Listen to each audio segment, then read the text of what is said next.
I'd allowed myself to succumb to the philosophy of so many women here. An eye for an eye. I'm also afraid I've contributed to Kath Maxwell becoming more bitter. It all came to a head last night as we were watching the videotape of Mervyn and Joyce's wedding. Rita and Alice tied her to a security gate and covered her with foam from a fire extinguisher. Fortunately, Kath got away before the officers discovered her. Alice and Rita were caught out by Miss Ferguson for spraying the foam, but it was assumed they were just having some harmless fun. I don't condone what happened, but I hope it means the last of this sort of thing.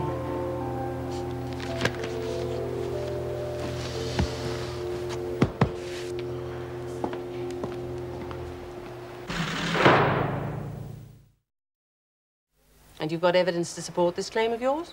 Nothing I can show you, but the fact is it happened. The fact is you've come in here throwing around accusations without any proof whatsoever. If one of the prisoners did that, you'd want them thrown out of the office. My source is reliable. Oh, yes, this source of yours. Perhaps it's time you told me who it is. We are supposed to be a team, after all. What's really important is that Jenkins and Connors are dealt with. They belong in Blackmore. Which is not taking transferees until further notice. Then we have to get tough with them. On what pretext? This unsubstantiated source of yours? Honestly, Miss Ferguson, you can't... Governor, if you refuse to take the advice of your deputy, then I have no option but to report you higher up. Don't you ever presume to tell me how to run this prison. And frankly, I don't think the department would be too happy to hear about the risk you're running, using a prisoner as an informant. Your words, not mine. Rest assured, your name will feature prominently if the women find out about this lagger and mete out their own punishment. Well, then get Maxwell in here. She's bound to cave in if enough pressure's applied. And guarantee the woman a further bashing? Obviously, you've decided not to listen. Thank you, Miss Ferguson. That'll be all. Oh, I can't see the minister being too pleased with your lack of team spirit. You're talking insubordination. Am I?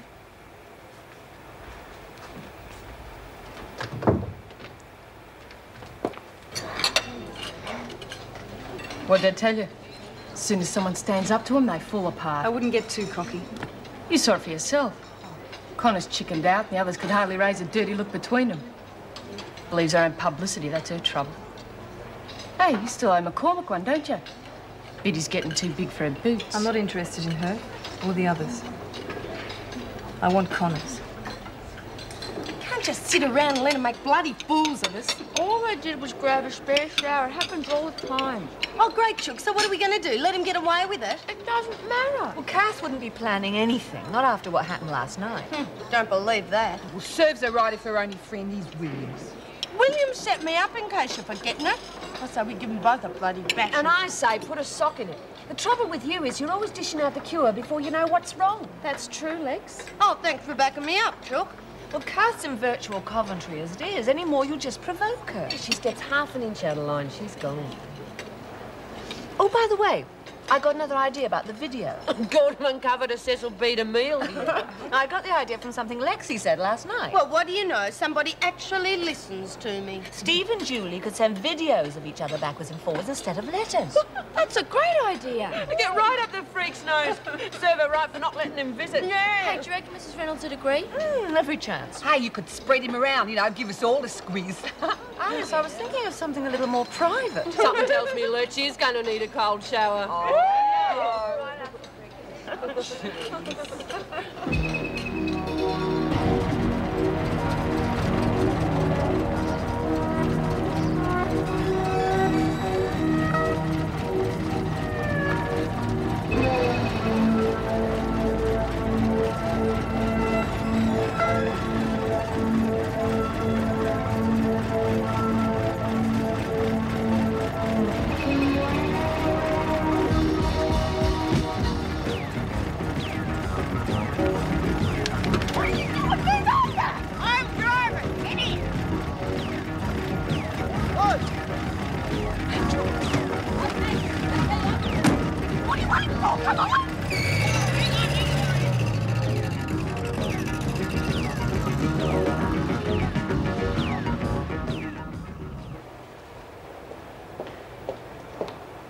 Oh, if you're looking for me this afternoon, Governor, I won't be here.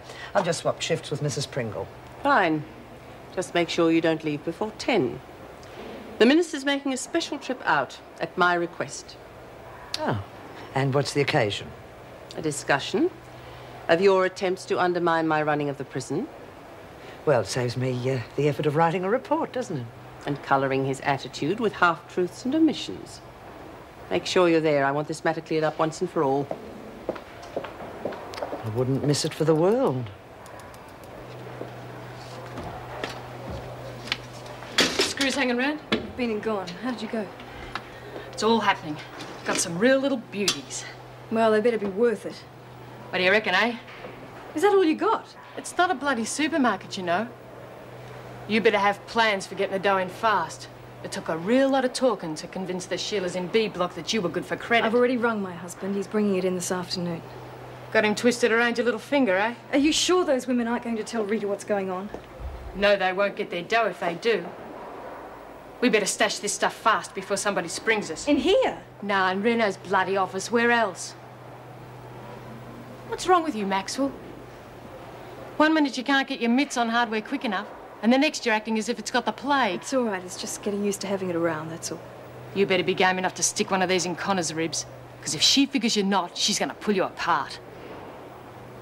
Well, I'll put this over here. What are you, nuts? Anyone could find it there. Got to use a bit of nous. Look, I'll show you. Hey, Maxwell, I thought you'd like to...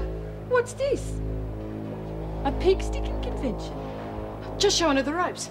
Just in case the hoons in C Block hassle us. Oh, sure you. What we do is none of your business. Get out. You're getting to be a number one on the agenda, kid killer. Especially now you're waving one of them around. Left me no choice. I was on my way to tell you we decided to give you a week in Coventry and leave it at that. Now, how about you hand that thing over before you hurt yourself?